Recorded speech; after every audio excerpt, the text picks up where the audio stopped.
Video games. Talking about video games, yeah. Yeah!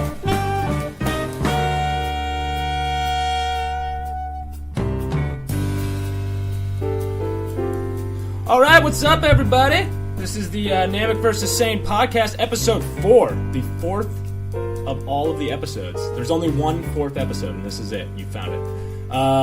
As always, I am Patrick Shanley. I don't know why I said that. It's not like my name has changed. I'm an editor with The Hollywood Reporter. Joining me, as always, is my good friend and co-host, Edmund Arnold. Edmund, how are you doing? I'm doing real well. Saw Wonder Woman last night. Ooh, what'd you think? Disappointed. Oh, you were disappointed. One of the rare few. I was very excited going into it. The first maybe hour was fantastic. I was really enjoying it. Mm-hmm. For a DC movie, it was very bright. It seemed very happy for a moment. I was laughing a lot.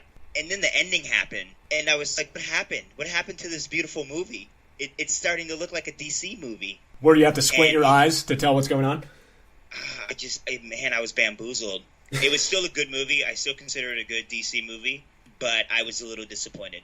You know, I feel the same way. I said this last time. It was a movie that I thought was really great at moments and not so great at other moments. I feel like we're the only people who have negative things to say about this movie. But at the end of the day, it was the best of DC's movies by far.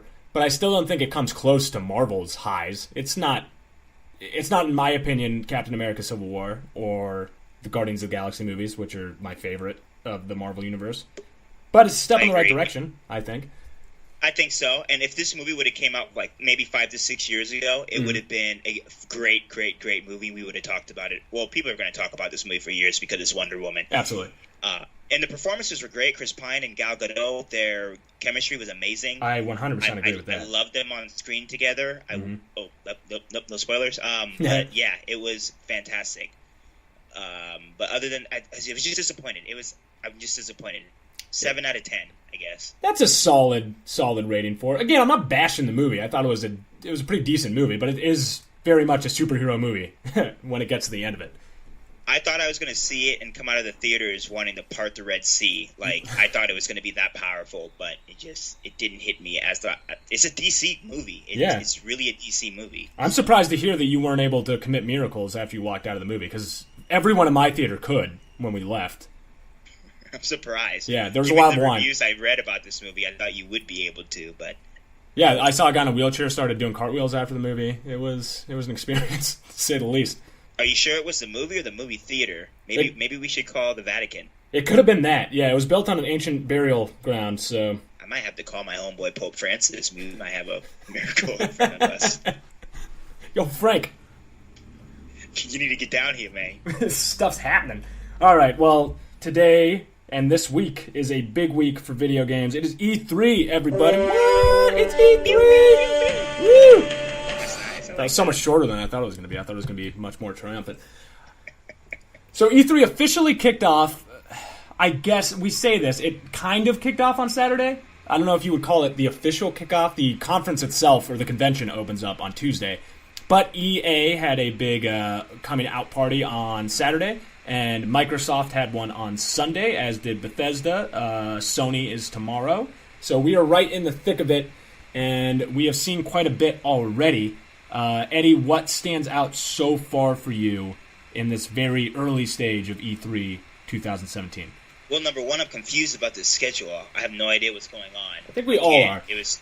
I missed the EA press conference because I had no idea that it started yesterday. But... what I saw from EA was, EA. I saw a bunch of sports games. Whoa, they have a story mode in Madden. Great. Oh, you think that thing that no one plays? Yeah, well, a lot of people play, but are people that play Madden really invested into a story mode? I have no idea. I feel like they sell well without it, but, whatever that's in, story modes in video games are in. NBA 2K excelled at it, and everyone's trying to jump on that bandwagon, so go for it, whatever. Yeah. At the end of the day, it's there. You don't have to play it if you don't want to play it. It's an option. Yeah, you're right. It's just EA is just pushing that out. Like, oh, we have a story mode in Madden. Look how great this is. I was just like, EA just disappointed me so much in the past. I don't know. I just haven't been happy with an EA release in a couple of years, and their press conference just wasn't impressive. I mean, I will talk about A Way Out in a minute, but it's just, I don't know, the sports games, they're sports games. There's nothing big about them. It's the same thing every year. That's why I stopped buying them 3 or 4 years ago. But Tom Brady's on the cover this year. It's the GOAT edition. I want actual goats in the game. I feel like that would make me buy it. If there was like a goat mode where everyone turned into a goat and it wasn't really football anymore, you were just like herding goats. Madden 20, it's coming out in 3 years. You watch it. I imagine that's what John Madden's life actually is now. It's just him and a bunch of goats in some field in Wyoming somewhere. John Madden looks like a man who loves goats for some reason. I don't know why. Does. Like, no one would be surprised if you found out that John Madden was spending the bulk of his time with goats. I wouldn't. I'd be surprised if the opposite was true. I would go spend some time with him. He'd probably teach me some good things about goats. There's a lot I want to know about goats. They're a fascinating animal. This is slowly, our podcast is slowly becoming more and more about animals every week. This is what EA does. It makes you just turn your attention off from it because it's just not that impressive anymore. Well, a different company that impressed at least a little bit was Microsoft today. Xbox held their press briefing this afternoon. I was lucky enough to be one of the people in attendance at the Galen Center in Los Angeles, and they showed off a lot of stuff. I was staggered by it. It almost became like a running joke in the auditorium every time you hear exclusive over and over and over and over again. World premiere! Like after the 14th time, you stop caring about a world premiere. But they did announce, and they ended a lot of speculation about their Project Scorpio, which is officially a new system, and it is the Xbox One X at the low price of $500 for a souped-up version of an Xbox. $499, be accurate, please. Oh, I'm sorry, $499. The extremely low price of $499 for a slightly upgraded Xbox. But it has 4K, ultra-high definition. Yeah, that's a new wave. I'm excited for it. I have a 4K TV. I'm one of the few people that have a 4K TV, Look so I'm on the fence about buying this thing. I'll say this. When I was at the thing, and you got to do this too, I guess if you were watching on your 4K TV, it is staggering how beautiful it is to watch it. They had these huge screens of 4K, and like to see it in that with the subwoofers and everything going, it was pretty amazing for some of the titles that they showed. But yeah, it looked, power, compatibility, and craftsmanship. That's what the opening 3 bullet points were, and I feel like you should work for the system looked like it brought. Yeah, you should work for Microsoft. You got their jargon down. It was a decent conference. They focused on games. I thought a lot of it was going to be focused on this new console. I thought we were going to spend a good 30 minutes on it. It was a good 15 minutes, and then they were like, all right, let's spend the next 2, 3, 4 hours on these game releases. That's what was the most surprising to me, is that here's our brand new toy, and they showed it off, I guess, the way they could by playing the games on it. But at the same time, like you said, they dedicated the first. He walked out. Phil Spencer walks out, the head of Xbox. He goes, hey, everybody, let's not waste any time here. Here's our new thing. Here's 18 different numbers that only real gearheads are going to understand. Oh, it's got Rammy McRamrams and 85 Giggy McGigawatts. Like, great. It's a super powerful machine. Got it. Let's move on. And that was pretty much the gist of his opening. And then it was just game after game after game after game after game. Just pummeling you with all of these new games coming out, ranging from very unique indie games to humongous blockbuster games with pretty much everything you can imagine in between. And that was another thing that they were hitting on, is the diversity of their titles coming up. Some look pretty bad, and some look... I'm excited for some. I'll say that. The ones I'm excited for are maybe different than the ones you're excited for. Absolutely, and you touched on it, diversity. There were all kinds of titles that he was announcing. I was getting kind of flabbergasted at different points of this event. So it was getting kind of crazy at some points. I mean, he was going from a beautiful racing game to one of the most intense looking first person shooters I've ever seen in my life. I mean, Metro Exodus, that was a No Man's Sky, that was a Division, that was that moment for Microsoft for me. That was one of the I was blown away. I was absolutely blown away. There were so many games shown, and reactions, obviously, in a 2.5-hour press conference, they vary. That one, I'll give the benefit of the doubt, it was one of the early ones that they showed with Metro Exodus. But as soon as it started, we're like, where are we? what are these things that are attacking me, these weird werewolf rat creatures? And then you break out, and you thought that was over, and then you're in this beautiful, like, you start in the cave or in a bunker somewhere, then you're out in this beautiful vista on a mountaintop doing ziplining and being attacked by a 40-foot tall mole as you shoot crossbow bolts at it. It was amazing. That one blew me away. And it ends on... It was like... You get pulled onto a train, and then it's just like, that's it. That's all you get. Yeah, but, I'm going to gripe a little bit. It's like, let's steal everything from Fallout 4. Oh, go ahead, blow me up if you want to. Oh, no, even I'm glad you brought that up. Because even one of the biggest reveals in that trailer was you taking off the gas mask. And it just looked like Fallout to me. You're in this bombed-out, like, shelter. There's these weird, scraggly dog creatures everywhere. I half expected dog meat to roll up next to you. I was getting really upset at the beginning of that trailer. I was like, are they gonna give us a Fallout 4 remaster? This game came out 3. Is that how bad the game industry is right now? But when they said Metro Exodus, I was like, okay, I haven't played anything in the Metro series. I know there's a lot of people that think this is a really good first-person series. I'm excited. I'm gonna keep a close eye on it. But it's E3. Don't be bamboozled by what you see. That's kind of the nature of E3, I feel like. It is a large bamboozling festival. And I will admit that I was bamboozled by my favorite game of the whole thing was Sea of Thieves, which to me looks like the most fun game of all the games shown. Here's the thing. You're there in this place, and it's just one after another of the most depressing post-apocalyptic like wastelands you've ever seen. And then this beautiful, colorful, stupid game about pirates with a hilarious voiceover comes on, and I was hooked right from the beginning, and I want to get out there and start just exploring and going to different places and shooting other pirate ships with my friends. It got me, and I think you had a different opinion of it. It got me, I believe it was 3 years ago when they first showed the trailer. Right. I was watching it by myself, and then I watched it again with my roommate, and I'm not impressed. The first-person combat just looks something like from Minecraft. Looks like something a child should be playing. I apologize if that offends anyone if they're excited about this game. That did not impress me at all. How dare you! I'm excited to get on with my friends. It looks like a good game. It looks like an immersive experience to get on with your friends. It looks like it's going to be a lot of cooperation and things like that. But the art style is cool. I appreciated the art style, the MMO style, cartoon style look. But yeah, it had a bit of Monkey Island-ish to it. The old kind of like a Monkey Island WoW in a way. Yeah, ooh, Monkey Island WoW. I like that. World of Monkey Island. Exactly, but it just wasn't anything that was impressive to me, and I have to stay consistent. Like, stop with the pirates. I mean, I'm over it. Give me something new. It's a good point. Well, we don't have any pirate games, so yeah, but we took an anti-pirate stance last time, and I feel like we need to stick with that anti-piracy.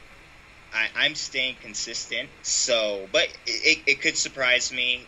But the gameplay, the first person, the shooting wasn't anything that I'm going to write home to my mom about. The whole sequence where you're going in with your friends and stealing the treasure and escaping, and it was a scripted. It's hard to judge these games with scripted gameplay trailers, exactly. And that was a very scripted gameplay trailer. So I'm walking in this very skeptical. It falls under the category of bamboozling, once again. Oh, big time bamboozling. So I would like to play it. I want to get my hands on it and play it so I can. I've read and heard a few people play Sea of Thieves, and they've said good things.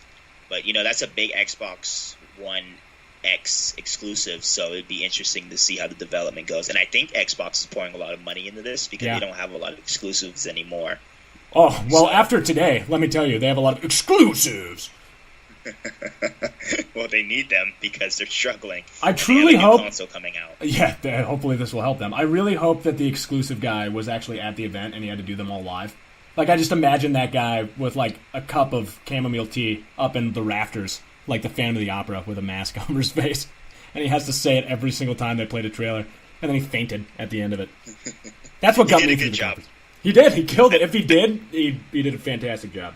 You can't fault. I felt like I was playing a multiplayer game and I was winning every time. And exclusive come, I was like, yeah, I'm getting rewarded for something. It was like Halo multiplayer when we were in sophomores in high school. Headshot. Or like Mortal Kombat, finish him. Yes. Oh my God. Where's that guy? Let's get him on the podcast. But there were a lot of games, man. There was State of Decay 2. What did you think about State of Decay 2? How do you feel about zombie games, man? Honestly, I feel bad. It's sort of, I'm judging one thing because of how much I dislike another thing. I'm so sick of The Walking Dead. I just think it's one of the worst television shows on TV right now by a long shot. It is just a train wreck of a television show. And I'm over zombies. And they just keep coming nonstop. The thing with zombies, they don't stop. Like, you think, like, take a break, zombie. Sit down for a second, go see your wife. And he's like, oh, no, I just want to eat brains all the time. And the game, it had a weird style, I felt. That kind of worked. It seemed like it was almost aiming at that Walking Dead comic book, like, cel-shading style to it. Which, again, I just feel like is played out. I don't know. Was it scary to you? Did you feel scared? Let me tell you a little something about State of Decay, which released in 2013, which absolutely captivated me. That was one of the best games of that year that no one talked about. Now let me just talk to you about State of Decay. And I agree with everything you say about zombies. They're overdone. Walking Dead has disappointed me. I'm a big Walking Dead fan. It's disappointed me for the last season. Disappointed me the season before. It actually thought was really good. Yeah. But whatever. We can have that conversation later. Anyway, State of Decay is like a base building, time simulation, action RPG.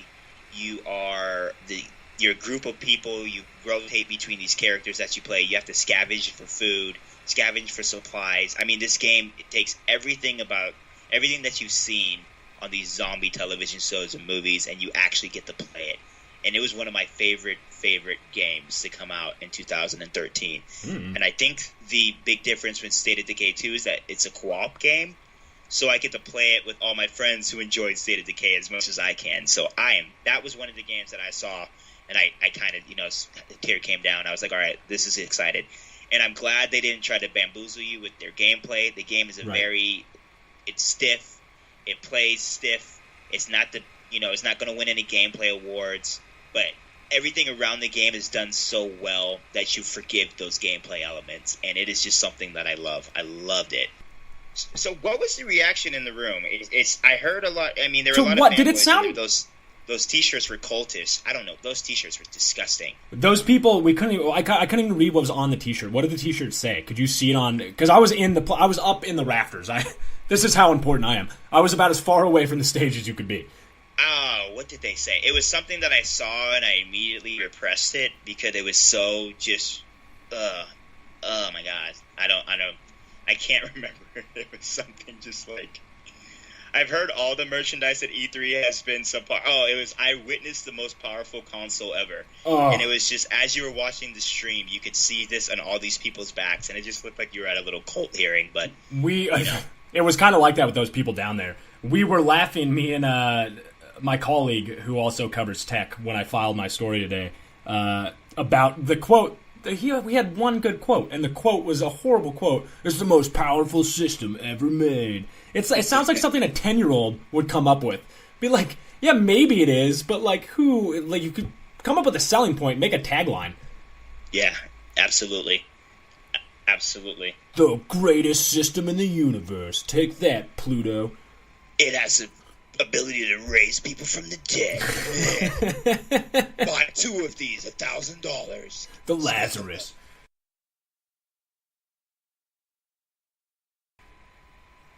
Can we get into the price point at least a little bit? I don't know what it costs to make a system, the most powerful system in the history of all time. I don't know what that costs. I imagine it's not cheap.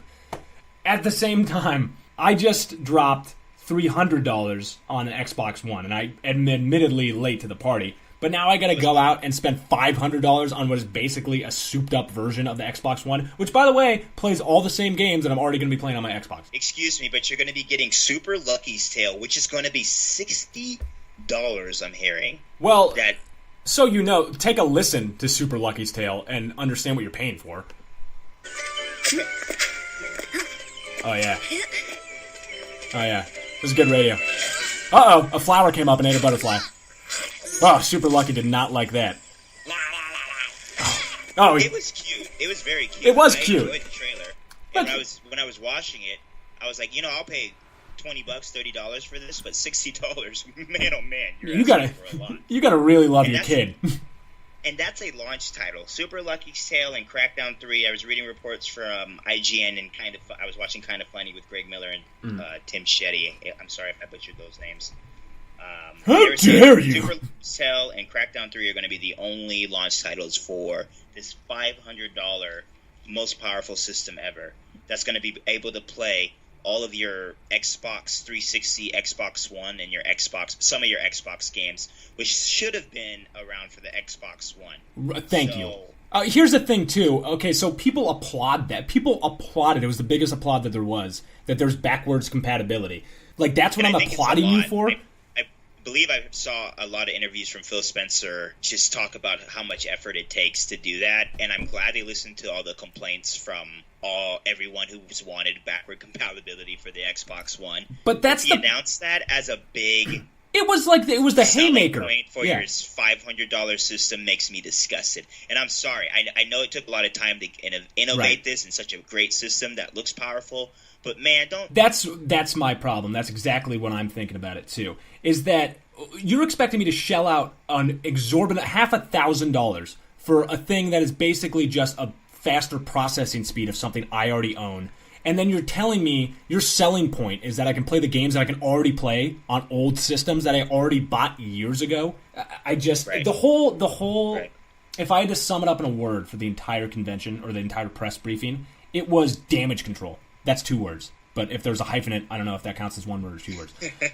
But that's what it felt like. It was like, we know we suck, but here's why we're going to suck less in the future. That's what the whole thing felt like. Yeah, everything you said about the $500 price point is absolutely right. Especially, I feel really bad for those people that took a while to buy an Xbox. I feel bad for you. I'm sorry. It's okay. Because life goes on. It does. It hurts. That's all right. I'm looking at Super Lucky Tale right now, and he's making me a little bit happier. He's just so cute. Yeah, it's a good game, and Microsoft had a lot of missteps. Cuphead should have been released. They should have came out there saying that Cuphead was going to be released next month, but they come out saying Cuphead is going to be released September 29th. This game has been a travesty in development, right. And it's one of those games where you need to stop listening to people and just put out what you want to put out. Right. The game was originally going to be bosses fights only. It looked fantastic. It looked beautiful. Oh my god, the artwork oh my gosh, I can't get over the art. It's one of the most beautiful games I've ever seen in my life. Yeah, the applause for that was off the charts too, by the way. For a small indie title like that. We've been waiting for this game for the past 3 or 4 years, and it's just like it's one of those things where they came out. It was all boss battles. People were complaining about like we need some platforming. So they came out. They made some platforming levels, and then people were like, these platforming levels suck. So they took away it's not like the internet to be angry. They had to keep enhancing it and keep going back and back. Like, stop listening to these people and just put out what you want to put out. That's the internet in a nutshell, basically. Hey, guys we're literally doing this right now. Hey, guys who created things, make it better for me. The price point aside, I am not techie enough to understand what is going on in this new Xbox other than the ultra high definition Blu-ray player and the fact that it has more memory capacity. And I understand that it runs at a higher rate. It has a better processing rate, which means smoother gameplay. It's a mini PC. It's a powerful machine. I'm not going to sit here and lie. And I get it's a very powerful machine. But here's the thing. So for those people who are, the hardcore gamers, the PC gamers, they already have this, and they had it at a smaller price point. They didn't cost them $500 to get the RAM or whatever it is that was running their PC. They're putting like thousands of dollars into these PCs. Well, those people are sad, and I pity them. No, they're not sad because I'm one of those people. No, my point still stands. I'm pretty sad. I was pretty sad at that point. Oh my god! I just got dumped, and I was just like, "Oh, I'm going to drink a lot and put a lot of money into a PC." Oh gosh! So as somebody with a PC, how does this even compete with the PC? Is it even at the point where a PC is? Is it the most powerful console of all time? Well, it's I get to play it on my big 47-inch 4K Samsung TV with my Xbox controller. So, well, that's nice. I guess that's exciting. That's exciting. Is it $500 exciting? Man, I'm an idiot. I'm a dumbass. I don't read. I should be reading. I should be reading more. I should say I do read. I should be reading more. Mm-hmm. That's why when we talk about these things, I want everyone to know I'm not an expert. I'm just a consumer who complains a lot. But it's just one of those things, you know. I'm probably gonna do it. I'm probably gonna buy it, and I'm ashamed to say it. That's why it's taking me. I'm having such a hard time saying it, but Bamboozled. Bamboozled. Buy it because the machine looks beautiful. I didn't like the Xbox One. I want my games to look powerful. I want my games to look beautiful. It's the only thing I spend money on. So, all right. Look, it's your I'm money. Going to be in the 15% that's going to buy it. So I'm starting to put money away now. I think you are in the minority of people who would buy it at launch. And I think, again, it always comes down to, I love that it is a faster processor and that it looks as beautiful as it does. But if I don't have games to play on it, then why am I buying it? Because at that point, it's a really sexy Blu-ray player. What were you expecting going into it? I knew that Project Scorpio was going to be announced as the next Xbox upgrade. I knew it wasn't going to be like an entirely new system. It is, I guess, but I mean, like an addendum to the Xbox One. So I knew that was going to be the big thing. That's what I was looking out for. As far as titles went, I wanted, maybe I'm out of the loop here, but I wanted a Halo, or at least a Halo-esque game. And the closest thing I feel like that was announced was Anthem, which is the closest to like a blockbuster, like transcends just gamers type of game. As a non-game or someone who doesn't play a lot of video games who's starting to get back into it, what besides Sea of Thieves, what blew your mind? Anthem. Anthem to me was what Destiny was to me a couple years ago when it was first announced. That's what it looked like to me. Anthem was something that I want to show my children. If it turns out to be, it was like a Horizon moment for me. I was like, all right, Horizon was one of those games that was released in E3, and I first saw it. And when I played it, I was like, oh, this feels like it looked like on E3. They didn't lie to me. I really hope BioWare delivers on Anthem. Me too. That game looked phenomenal. BioWare is one of those weird companies because they've made so many wonderful games, and then they've made so many not great follow-ups to games, and I'm hoping that this will be the former as of the latter. I love the first Mass Effect game. I love Knights of the Old Republic, and this looks like it was made for me. Like, it just looks, the world exploration, and that scene where she shoots off like 12 rockets after she like picks up everybody and it blows everybody to hell. It's incredible looking. It looks awesome. Yeah, so Knights of the Old Republic came out in 2003. That's probably still in my top 3 video games of all time. Jade Empire would probably be in my top 10. Oh, Jade Empire is so fantastic. Mass Effect would be in my top 5, possibly. So I'm Dragon Age would be in my top 10. I mean, if I had a top 20, BioWare would probably dominate a lot of the lists because I'm just a huge BioWare fan. And Mass Effect Andromeda made me want to cry. Dragon Age Inquisition made me want to cry. Right. So I'm really holding out hope for Anthem. I'm skeptical too. Because that gameplay demo looked like something out of this world. It doesn't look like anything that we've ever played before. Yeah. Well, we'll see. Those suits looked so good. Oh my god, just the way you climb into them. They look like the pods from Alien. Oh my gosh, I was excited. I was like, man, oh man, if this game, and just like the Destiny element with the livable world where your friends could just jump in and out. Right. Please deliver, BioWare. I need you to deliver for me, because if you don't, I'm going to lose my faith in the world. Anyway, it was an exciting day. There was a lot of game announcements. Xbox really delivered on the game front, I guess. We'll see. Ori. Oh my god. Oh, that's the saddest thing. Those 2 dead owls. Ori. Oh. Yeah, that first game was it was really hard, but it was a really good game. Yeah, it was very heartbreaking. Beautiful soundtrack. So, yeah, a lot of good games, but no big surprises, which Xbox really needed. I didn't anything, like you said, a Halo would have been like, whoa.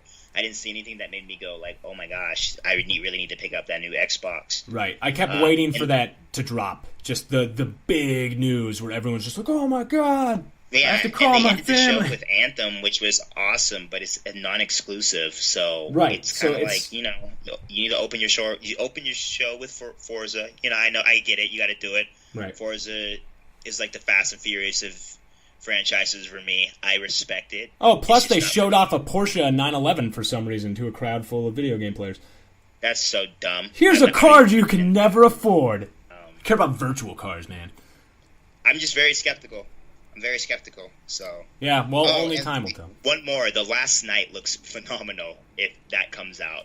The Again, 2D Blade Runner game. Yes. Really oh my God, that game. Look, that looks really good. The thing is, the smaller, more intimate indie games seem to outshine, with the exception of Anthem, the big marquee video games in this one. Yeah. Especially The Last Night. Even though there's a lot of controversy around that creator, I'm not going to get into it. But man, that's going to be something I'm going to watch after. I don't know if it's something that I'll pick up if I look more into this guy, but it looks good.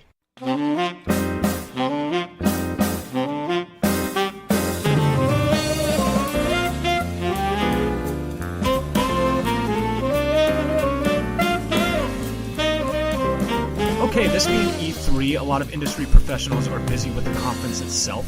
However, we do have an exclusive interview with Dan Hay from a few weeks ago when he unveiled Far Cry 5. Dan Hay is the creative director of the upcoming game. The first question I asked him had to do with moving the series stateside after so many years abroad. I think, it's interesting. I answered that question in a couple of different ways, and I'm going to ramble a bit, so bear with me, but I just think that we were working on Far Cry 3 at the time and kicking around the idea of going to the States and not really knowing what that meant, right? It's like a good idea on paper, and then you try and execute on it, and you're not sure where to go, and I think that's kind of why it got pushed to the side for a little while. And then when we started to really kick it around 3 years ago, 2.5 years ago-ish, it was, okay, how do we do this? How does it work? What could it be? And what was interesting was just starting to see that the global consciousness of stuff had kind of changed a bit, and that whenever you pick a place for Far Cry, it has to feel beautiful and exotic and interesting and wonderful and relevant and all that stuff. But it also has to be a place that could be on a tipping point, and it could even break a little, so that it's wonderful, but also off. And as we started to talk about where could we put it in the States that's a frontier, and where could we go, and we talked about it, and then actually went to Montana. And then when you think about just cults in general and sort of almost the resurgence of that right now, you're hearing a lot more about this sort of stuff. There was something really interesting about the idea of having a leader who was magnetic, and that the language of they believe they were chosen. They were believed, almost this modern day Noah, right? They believe they were chosen, and they know, and they think, or they know that you think they're crazy. But they're asking you in very simple terms, take a look around, look what's happening. And when you do, for the player, for everybody, it's kind of like, okay, no, it's not. What you're saying is, it sounds crazy, but there's binary information in there that could be real. Right. You mentioned it just now with the Noah analogy. You're dealing with a lot of religious rhetoric was used a little bit in the footage that was shown. That can be tricky ground to tread on for a variety of reasons. There's also a political meaning underneath it as well, and especially in times recently. How do you navigate those dangerous waters? I think what's super clear that needs to be, it's our cult. It doesn't exist in the world. It's not a real cult. It's ours. And that what they believe is they've hijacked certain things from religions and whatnot, and they espouse those things. But they're a cult, and they are run by a family and by a person that is our character. And then the second thing is sort of and all of the things that are in the cult will be our stuff, right? The second thing is on the political side is that there's not an agenda here to say this is right, this is wrong. There are people in the world who have beliefs, and they will say, they may believe one side of an argument or another, but you'll meet the polar opposite 10 minutes later who believe something completely different. And I think that the key thing for us was just telling the story of a group of people who felt like something imminent was going to happen, that began to prepare for it, that began to protect themselves. And then the fact that you, as the player, go and meet normal Americans in the world who want to just protect their homes. Something simple. I want to protect my homes against these crazy people who are saying that this calamity is going to happen. It was clean and it was simple.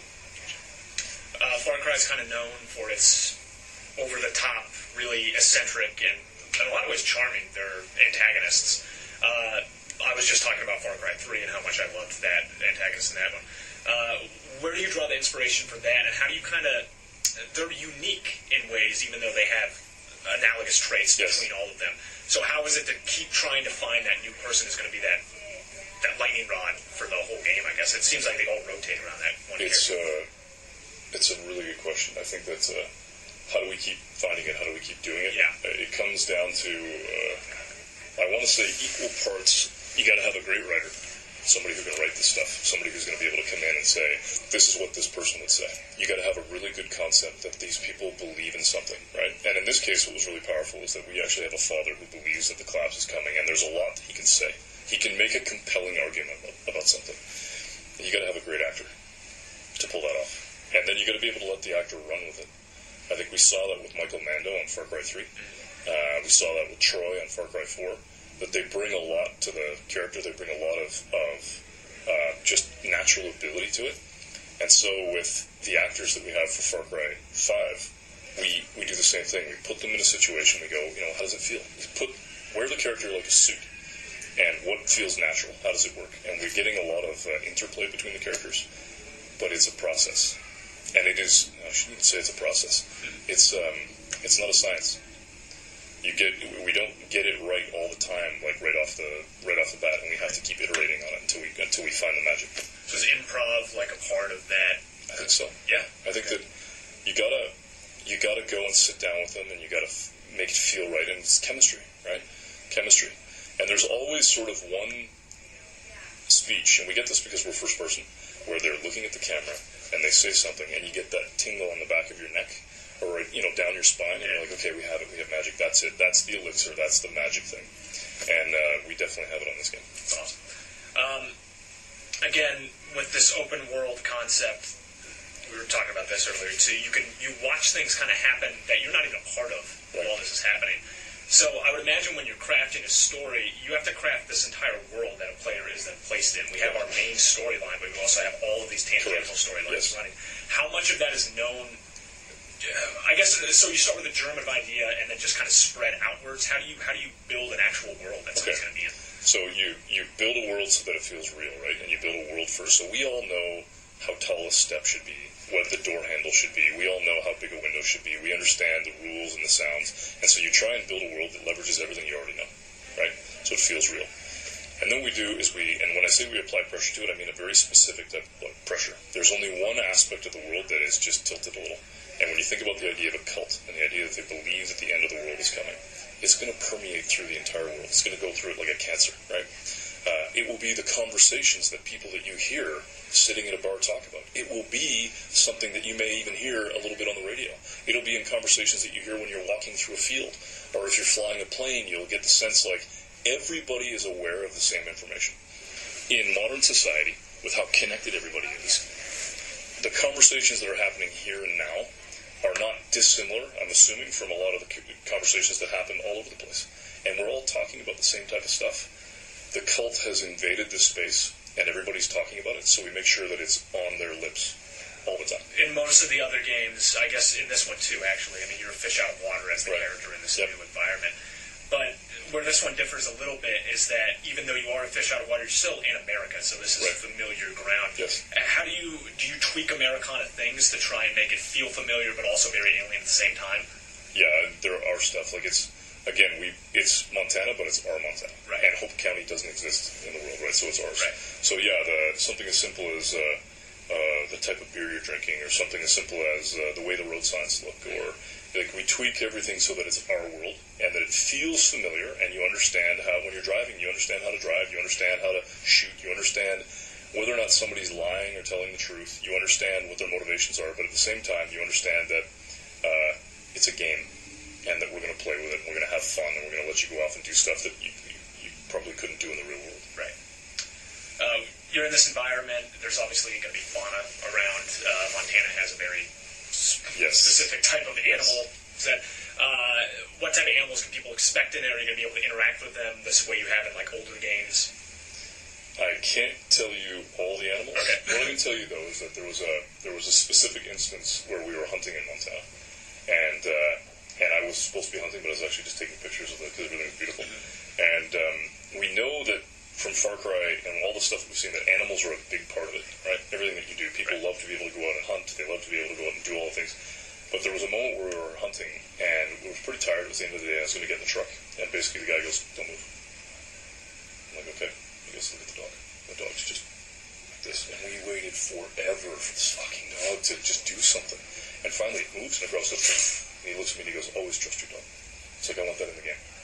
I want that experience of, maybe there's somebody out there who doesn't have a dog, doesn't have that relationship, doesn't have a pet, where you have the opportunity to actually play Far Cry and hang out with the dog, whose name I totally want to tell you, but I can't, and have an experience where you've got this pet with you that's one part pet, but honestly another part weapon, and can go out and do stuff in the world that has real value.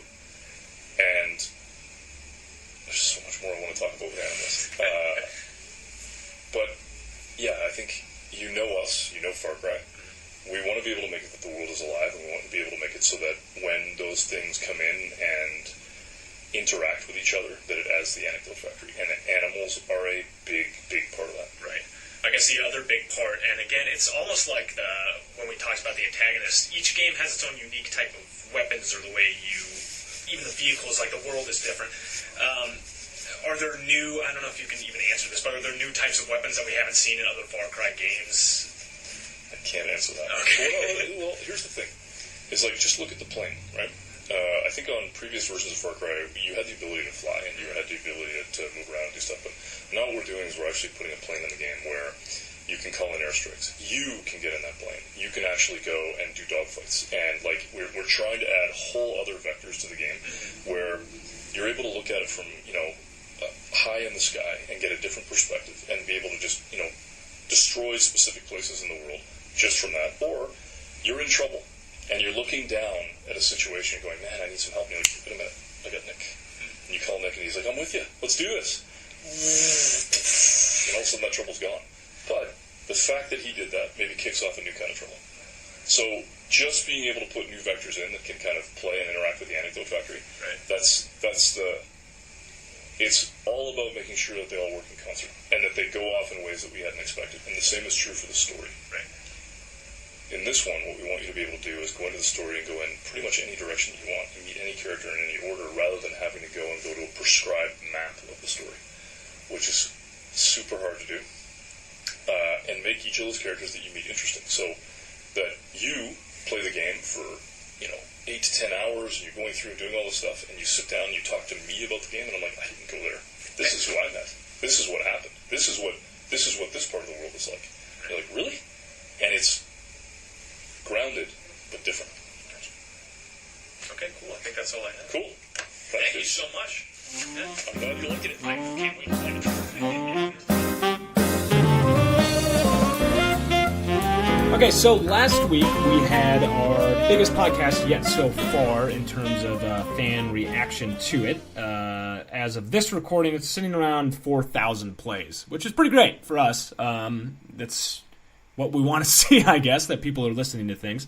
So thank you is the first thing I want to say about that. Second off, we want to have a dialogue with people who listen to our things, so please feel free to comment.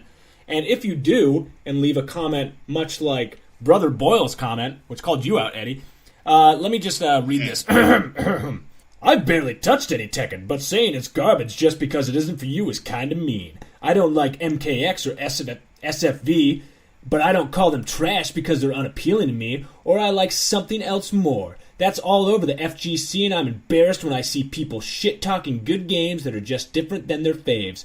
Gotta be honest, Brother Boyle, I agree with you. Eddie, can you defend yourself against Brother Boyle? Here's why you're wrong.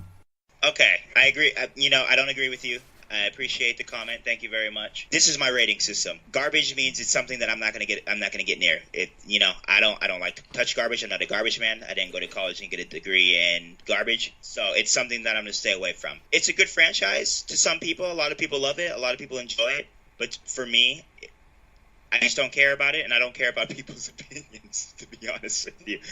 I apologize if that offended you, and if you want to call any of my favorite franchises garbage, go ahead. I really liked Alpha Protocol. That game is really bad. So if you want to get on my Twitter, which is what is it? Arnold E10. Go ahead. I appreciate you for saying that, though. And he was respectful. I feel like my rendition of reading him was a little bit disrespectful, but it was actually It was a fair comment and a nice comment, and he followed up with an even nicer comment. And there you have it, folks. If you feel like leaving a comment for us, we will respond to it, I promise you, and tell you why you're wrong to disagree with us, because you always will be. Or if you make a good point, we will say why you're right. We talked about Nintendo a little bit. Let's preview what we can expect from Nintendo this week at E3. I am excited. Nintendo needs to do what Microsoft did, except 10 times bigger. I love the Switch. I like the idea of the Switch. I like that I can take it out of its little plastic crap container and play it on my handheld and put it back in its little plastic crap container and play on my big screen. So we need a lot of Switch games announced. I don't care about hardware. I don't care about your online play. I need a Super Mario Odyssey. I need an extended gameplay demo from that. I need a Pokemon video game announced for the Switch. I don't care about Pokemon Tournament DX. I need a Splatoon 2 is coming out next month, so we're going to see some of that. I want an extended demo for that. I want some DLC announced. I want a Fire Emblem on my Switch. I want an extended demo of Xenoblade Chronicles 2. I'm making out demands right now, man. This is an extensive list. You sound like you're in a hostage situation. I'm making demands right now. Nintendo has disappointed me. I've supported them my entire life. I bought every one of their systems. I buy games extensively from them. They need to deliver on this system, or I'm done. Ooh. You don't want to lose a customer, Nintendo. He's serious. Not one customer named Edmund who lives in California. Don't do it. Don't do it. He's an influencer. I am. I'll have one other person follow me. Boom. Don't you do it, Nintendo. But yeah, no, I mean, we need an Animal Crossing announcement, I think. I think we need like a Metroid. We haven't had a Metroid in so long. I think we need a proper Metroid game, man. What better time for a Metroid game to come out than on the heels of Wonder Woman? That's true, yeah. Samus and Wonder Woman are out there making moves, man. They're the characters that we all should look up to as Americans. I do. Yeah, that would be great, actually. I'm saying. They should. They really should. And they should really, focus on Samus's backstory. I would enjoy that. I would like to get more into Samus, the person underneath the suit, as opposed to just this badass warrior who blows up flying space brains. So, I'm going to be disappointed, though, because they're going to announce a whole bunch of indie titles coming out on the Switch that are going to be 4 to 5 years old. So I'm like, I already have these games. I beat a lot of them. And I'm scared Nintendo's just going to screw me again. I hate to be vulgar on a podcast that my mother listens to, but I just don't want Nintendo to screw me again. And they've done it for the Wii U, and they've done it for the Wii. I wasn't happy for the Wii. It wasn't. It was innovative. Yeah, those nunchucks were awesome for 2 weeks, but man. So if you were French, you want to give the Wii a Wii? It would not be a Wii for the Wii? We know. It'd be a no. Maybe a I do not need this video game machine, Nintendo. All right, in addition to Microsoft, we also have the other side of the Pacific, and that's Sony, which is kind of where my fanboy allegiances lie, even though I have an Xbox One and I don't have a PS4. But what can we expect from Sony, Eddie? Just real quick, because I think we both are Sony fanboys, so I'm just going to run through it real fast, and then we're probably going to have an extensive podcast where we go over it as much as we did Microsoft. Absolutely. I'm really hoping for Shenmue 3. I'm really hoping for Shenmue 3. I love Shenmue, one of my favorite games ever. So I'm really hoping for a little gameplay, some more information with Shenmue 3. I was excited to hear more about this crazy game, Death Stranding. Hideo Kojima, I'm sorry. But I guess it's not going to be there. So God of War, I think we're going to get a release date. I think we're going to get a very extensive gameplay video, which is going to make people poop their pants. We got a Kingdom Hearts gameplay trailer, which has made me excited. Oh, Kingdom Hearts! More of Kingdom Hearts. Really hope that we see a little bit more Kingdom Hearts. I love it so much. I'm not going to go because I think we're going to cover Sony a lot, but right. Spider-Man, Insomniacs Behind Resistance, Ratchet & Clank, Sunset Overdrive. I love Sunset Overdrive and Spyro. They're coming out with Spider-Man. I think we're going to get a really big, long trailer on the front end of Spider-Man Homecoming. I've seen so much Spider-Man Homecoming stuff. I just wanted to come out so I can stop seeing so much. I love Tom Holland. I'm going to probably love this movie, but oh my God, just stop. But I'm excited to see this game. I think we're going to get Bloodborne 2. I'm crossing my fingers. I've seen a lot of people speculating Bloodborne 2. And finally, I hope we get a Sucker Punch IP. I haven't seen Sucker Punch in a little bit. I want another new IP. Another Infamous would be cool, but I'm hoping we get something new from Sucker Punch. Well, we're definitely getting a lot this week. It is a buffet that all video game players are gorging at. Do you like that? Yum, yum, yum. Okay, well, since this is such a huge week and we had to cram in a lot of information, it's so much information this week with all the games that are announced. Let's wrap up how we always do, and I'm going to ask you what you're playing this week and what you're looking forward to playing, Eddie. I'm still working. I mean, I've been following a lot of E3 stuff, to be honest with you. I've been watching a lot of gameplay videos, so I haven't been able to play a lot because I love everything about E3. But I have been playing Horizon. Beautiful game. Hopefully when all this dies down, we could talk about that. And then I'm also still working my way through A Night in the Woods. Nice. So still playing those two. When E3 dies down, I think Wednesday, or Tuesday's the last day. Nintendo does its last showcase on Tuesday. I think I'll probably get back into video games. I'm excited Monday. I believe PC's the first thing tomorrow. So Sony, I'll be watching all that. Ubisoft. So we'll see. Okay, again, a big thanks to everyone who listened to the cast last week, the 2 weeks previous to that, and who are continue listening. We appreciate you. Please, if you feel like talking to us, talk to us. We will talk back to you. If you want to say Eddie's an idiot, please do. I do it often. If you want to say Pat is an idiot, then you got a real problem, don't you? I don't like you at all. Do it. Pat has a really small ego, so anything you say negative towards him will just derail his week. So if you really get off making people feel bad about themselves, negative comments about Pat all day. We have a Gmail. I think it's Namek vsayin@gmail.com. You can find our SoundCloud. If you found this, we have a couple episodes up. We're going to be on iTunes soon, so check out for that. If you see us on iTunes, please leave nice comments. Any comments at all, review us. That would mean a lot to us. Feel free to follow either Eddie or myself on Twitter. We have the links right next to where you're listening. If you're on SoundCloud, they're listed under Pat's Twitter and Eddie's Twitter. And they both correspond to each one of us that you click on. It's so easy. Very, very, very easy. And to every one of our friends that are listening, thank you. Keep listening. And our parents. Will call out your comments also. And to our parents, thank you as well. Wonderful. Well, thanks, everybody. Happy E3. Enjoy all the announcements. And we'll see you next week for a comprehensive recap of everything that was unveiled for us at E3. As well as a lot of cool, exclusive stuff that... Talking about video games. I can't wait to talk about Far Cry after that Dan Hayes